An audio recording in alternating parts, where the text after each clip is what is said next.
সাব্বির কাজের বুয়া জামাটা তুলতে যাবে, হাত সরিয়ে কাজের বুয়া বলল, আমি খুলতে পারি তো, আপনার কেন খুলতে হবে? সাব্বির বলল, তুমি রেগে যাচ্ছ কেন?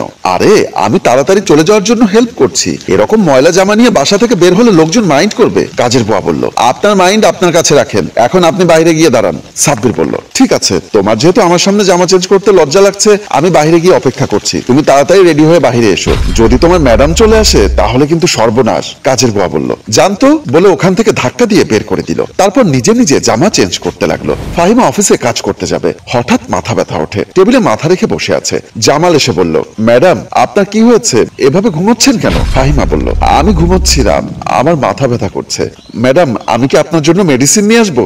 আপনার কেমন লাগছে সেটা আমাকে বলুন। ফাহিমা বলল, আমার জন্য মেডিসিন আনতে হবে না, একটু পরে আমি বাসায় চলে যাব আর ডাক্তারকে বুঝিয়ে মেডিসিন নিব। আর শোনেন, যদি স্যার এসে বলবেন আমার শরীর অসুস্থ তাই আমি বাসায় চলে গেছি। ম্যাডাম আপনার টেনশন করা লাগবে না, আমি স্যারকে বুঝিয়ে বলবো। কিন্তু আর একটা কথা আপনাকে বলবো বলে আপনি ব্যস্ত থাকেন বলে তাই আর বলিনি। কি কথা বলুন? আমার কিন্তু এখন মাথা ব্যথা করছে, তাছাড়া কোনো কথা থাকলে আমাকে সরাসরি বলবেন, সংকোচ করার কোনো প্রয়োজন নেই। ম্যাডাম স্যারকে একটু বুঝিয়ে বলবেন আমাকে যেন আর 2000 টাকা আগামী মাস থেকে বাড়িয়ে দেয়, কারণ এখন সংসার চালাই তো খুব কষ্ট হয়ে যায়, সবকিছুর দাম বাড়তি, শুধুমাত্র আমাদের মতো কর্মচারীদের দাম বাড়েনি। আচ্ছা ঠিক আছে, আমি বলবো, আপনি টেনশন করবেন না, আমি আগামী মাস থেকে স্যারকে বলে 2000 টাকা না হয় 3000 টাকা বাড়িয়ে দেবার ব্যবস্থা করব। ঠিক আছে ম্যাডাম। এটা বলে জামাল মিয়া চলে গেল। তারপর ফাহিমা নিজে নিজে বলল, অফিসে তো তেমন কাজ নেই, আমিও চলে যাই। এটা বলে অফিস থেকে ভ্যানিটি ব্যাগ নিয়ে বের হয়ে গেল। কাজের বুয়া লাগেজ আর গুরুত্বপূর্ণ জিনিসগুলো নিয়ে আর এদিক ওদিক তাকিয়ে বিরক্ত হয়ে তখন বলল, এতক্ষণ আমাকে প্যারা দিচ্ছিলেন আর এখন বের হওয়ার সময় আপনি বাথরুমে ঢুকে গেলেন,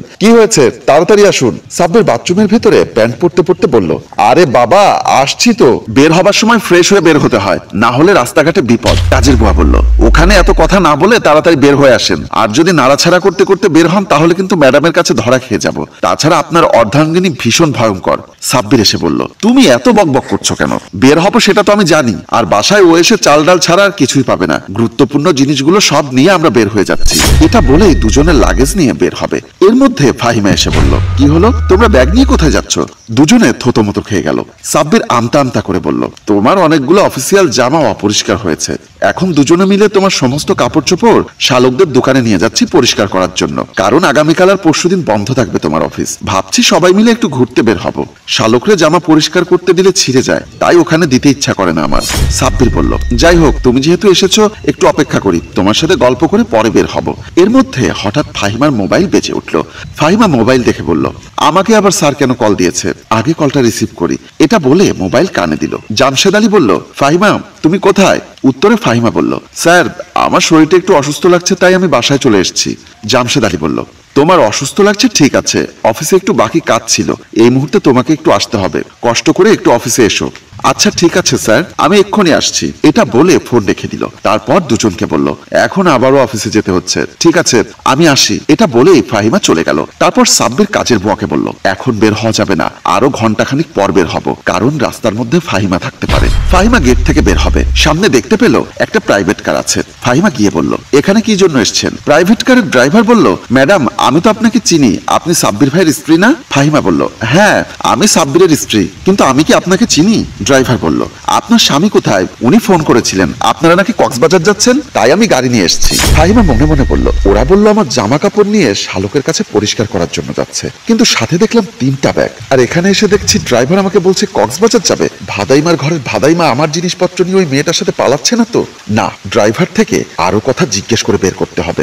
ড্রাইভার বলল, আপনি কি ভাবছেন ম্যাডাম? ফাহিমা বলল, কক্সবাজার কোথায় যাবেন? আপনার স্বামী একটা হোটেল নিয়েছে, ওখানে নাকি কয়েকদিন থাকবেন, এতটুকু জানি, আমি ওই হোটেলের সামনে গিয়ে দিয়ে আসবো। আচ্ছা ঠিক আছে, আমি রেডি হয়ে আসছি, আর এখানে গাড়িতে এসেছে কিনা দেখার জন্য এসেছি, আপনি এখানে বসুন। বলে ফাহিমা আবার বাসার দিকে গেল।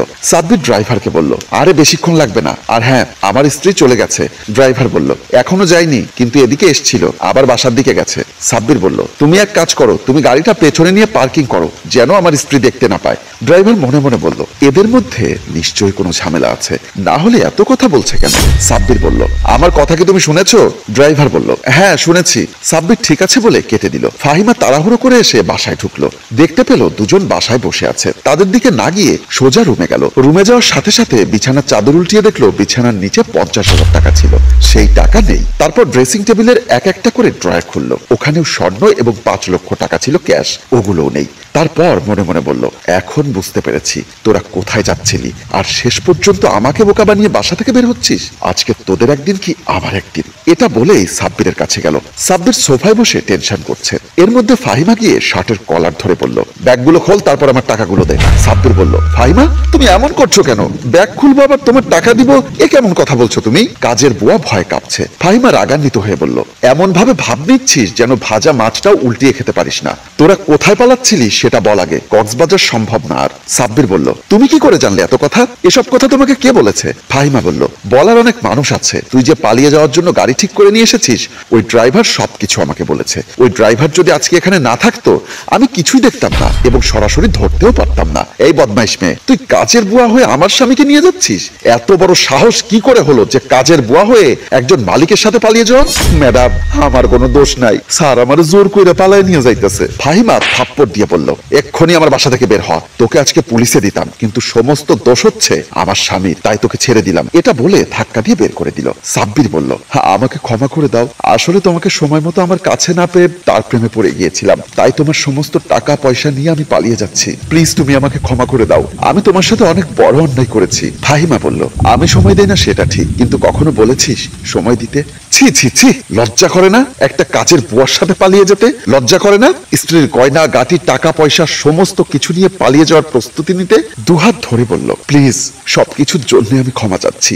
আজ থেকে আমার যদি তোমাকে দরকার হয় আমি বলবো, তবুও তুমি আমাকে ভুল বুঝো না। আমার কপালের দোষ, আল্লাহ কোন পাপের শাস্তি দিচ্ছেন সেটা আমি জানি না। সম্মানিত ভিউয়ার্স, গল্পটা ভালো লাগলে শেয়ার এবং লাইক কমেন্ট করে জানাবেন। রচনায় আবু সৈয়দ